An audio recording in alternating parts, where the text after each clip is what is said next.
Alright, so someone was wondering on YouTube how to do for a combo run in Tombs of Terror, how to do an infinite combo for Draka for Necrolord Draka. So Necrolord Draka is Battlecry, equip a 1/3 dagger, plus 1 attack for each other card you played this turn. So what you want is to make a really big dagger, so to play a lot of cards in the same turn. And how would you be able to do that? I have two main ways that I was thinking about for quite a while that I never pulled off. That I never tried to do this combo, but I'm pretty sure it would work. So one of them involves Azalina, and the other one is with Sonya, Shadowdancer, something like that. In the bottom side, this is our hand. This is the board in the middle, and then this is the opponent's hand. So the opponent's hand is going to be useful only for the Azalina combo, but I'm going to start with the Sonya combo. So, Sonya, Shadowdancer, I know I seem prepared, but I'm not that prepared. So the Sonya combo, so Draka really is the end of the combo. So what you want to do is to play Tomb Pillager, kill it off with Cheap Shot, use the coin, get more copies of Tomb Pillager with Sonya, get more coins with Umbra or Baron Rivendell, and then repeat and repeat. So I'll just explain it, just show you. So first you play like Spirit Singer Umbra, again Umbra. But I'm just gonna copy the group.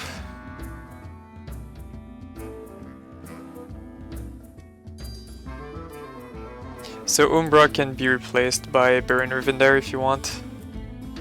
It's not they achieve the same purpose. But let's start with Umbra. Let's say we start with Umbra. So we play Umbra. As a reminder, this is a combo run. All of our cards are going to cost 0. So this is 0, 0, 0, 0, 0. Play Spirit Singer Umbra, Tomb Pillager for 0. Sonya, Shadowdancer. When we play Tomb Pillager, Umbra's effect proc. It triggers the death roll effect, so you get a coin. So Tomb Pillager, whoop, gives us a coin to our hand. Play Sonya, Shadowdancer. We play one Cheap Shot on Tomb Pillager, now it has 2 health, and we get another Cheap Shot in our hand because it has Echo. And the problem with Cheap Shot is that because of a snip snap in regular Hearthstone, they nerfed the Echo keyword so that the other copies of the cards cannot cost less than 1. So after we play like the 0 mana Cheap Shot, which is the original copy, we're gonna get a 1 mana Cheap Shot. Then we play it, it's gonna give us another 1 mana copy. It's never gonna be 0 mana again, which is why we need some coins. So we play the first copy that costs 0. This is now a 5/2. We play the second copy that costs 1. This is all of our mana spent since it's turn 1, but you can do this combo any turn you want, I guess. So the second copy depletes all of your mana, but it kills Tomb Pillager, which will grant you a second coin. But Tomb Pillager will die. But when it dies, Sonya, Shadowdancer, after a friendly minion dies, add a 1/1 copy of it to your hand. It costs 1. So after Tomb Pillager dies, it goes back to your hand as a 1 mana 1/1. So you have a 1 mana 1/1 with the same effect and the 1 mana spell, and you have 0 mana remaining, but you have 2 coins. So you spend the 2 coins. 1 coin spent, second coin spent. You play Tomb Pillager, it gives you a coin because of Umbra. You kill it with Cheap Shot, gives you another coin, gives you back another Pillager, and you repeat this over and over again. I'm not sure if this is clear enough because you don't see the mana, but really like each time you play this and this, they both cost 1, so you need 2 coins. So this is the whole purpose. So you always replay this, replay cheap shot on it, it goes back.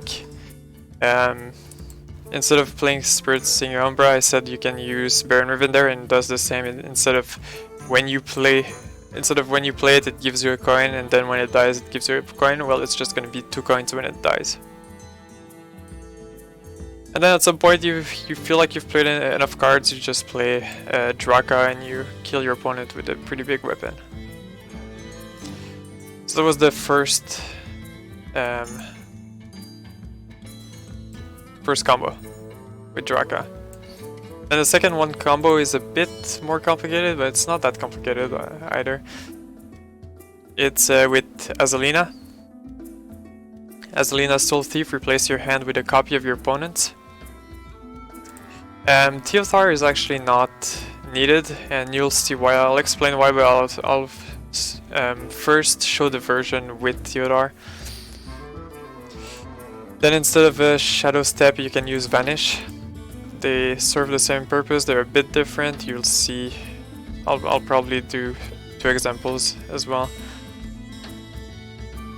So the thing is that you give Shadow Step to the opponent, and then you Shadow Step your Azalina infinitely, and finally you play Draka.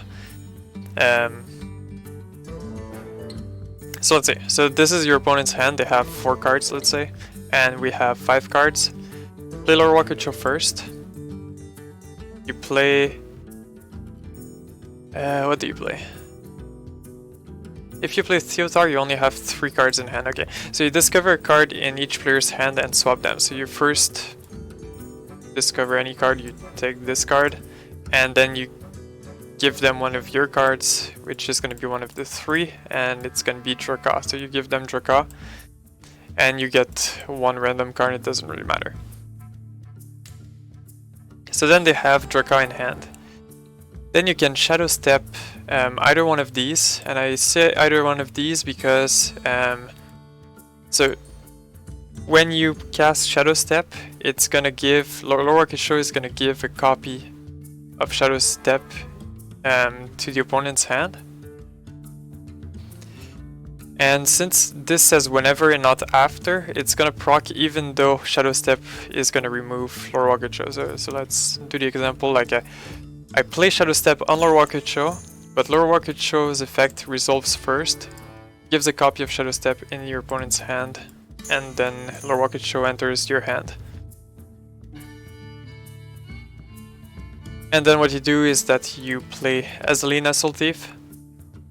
You replace your hand with a copy of your opponent's. So these cards get removed, and these cards you get a copy.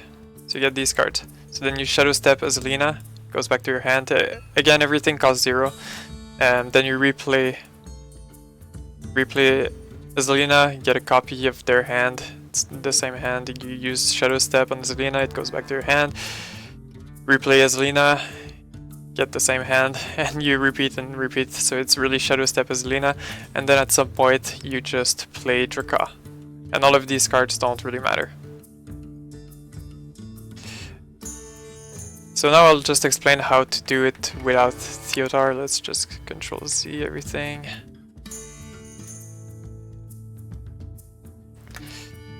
So if we remove Teothar from the equation, yeah, okay. So what you want to do here is you play Lord Wakacho first. I don't think it matters if it's first or second. You play Draka. You play Shadow Step on... Let's say you play it on Draka. But then you still want to play back Draka. Doesn't matter, you Shadow Step either one of them and then you replay either one of them. So you Shadow Step Draka, let's say, it goes back to your hand, it gives a copy of... Lord Wakacho gives a copy of Shadow Step to your opponent. Then you replay Draka. Then you Azalina, get a copy of their hand. Then you Shadow Step Azalina. Lord Wakacho is gonna give a second copy of Shadow Step to the opponent. So you get back Azalina. You replay Azalina. you replace your hand with their hand. Then you replay Shadow Step on Azalina.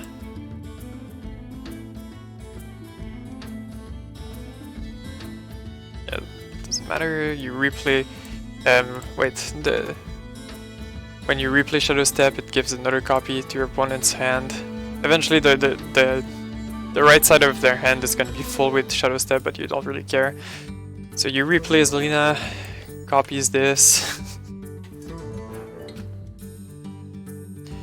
And then since you still have Draka on the board, what you can do is that at any point, if you want to know how big the dagger is, you can use one of the many Shadow Steps they have in their hand on Draka. And replay Draka, and then you'll see how big it is. The problem is that you can't keep Draka in your hand, because if you... Okay, let's say you play Shadow Step, it goes to the opponent on Draka. Then you're like, okay, well, my dagger is a 150, it's not enough. Then you Shadow Step Azalina, goes back to your hand. Then you Azalina, well, Azalina is going to replace your hand, so Draka is just going to disappear. You're going to replace your hand with all of this. And then there's no more Draka, so your combo is no longer working. So before you play Azalina with this version, you always need to make sure that the Draka is on the board. While with the Theo version, since you gave Draka to the opponent's hand, well, every time you play Azalina, you're gonna get back Draka in your hand. So it's really the main difference between the two. So then if we do a bunch of Control-Z and I show you the difference with Vanish, it's not a big difference. Play Lord Walker Cho.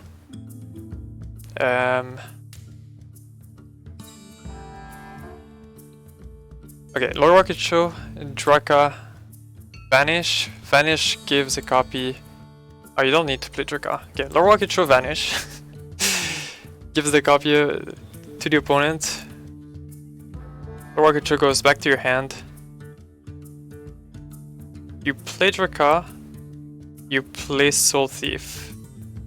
You want your Lord Walker Cho to disappear because you don't want the opponent's hand to get filled with Vanish, because then at some point it might prevent you of vanishing all of your minions. So when you play Azalina, it replaces Lord Walker Cho, replaces your hand with their hand. You vanish, get these two. Wait, you vanish, get these two back to your hand, replay these two. Get again a copy of their hand. Vanish again. Get these two back, replay these two, get Vanish again, blah blah blah. And then at some point you're gonna have a big Draka and you're gonna play it. So yeah, so these are the two main ways of, I mean, the two infinite combos that I thought about that were the most obvious to me. I mean, I'm not saying that these are really obvious, it's just I have a bit of experience with these kinds of shenanigans. These combos need a lot of cards. So Vanish, Shadow Step, and Sheep Shot, which are the spells, you can find them in Bob's Tavern, but it's pretty long to find them. But they're also in some buckets between the games, so if you manage to find Vanish between the games, or Sheep Shot, or Shadow Step, well, it can give you a bit of direction on which kind of combo you're gonna try to do. Yeah. So you need one of these spells. Otherwise, I think the rest are kinda not too bad to find in the tavern. Then if you want to do the combo on turn 1, you might need Mira's Unstable Element to draw all the cards, or the new card which hasn't been released yet, but it's gonna be released in the mini set, which is Magatha, Bane of Music. Draw 5 cards, give any spells drawn to your opponent. So you need to have at least the spells before, so maybe you play Malygos, the Spellweaver, first to draw the spells, then you play Magatha, It's complicated, I know.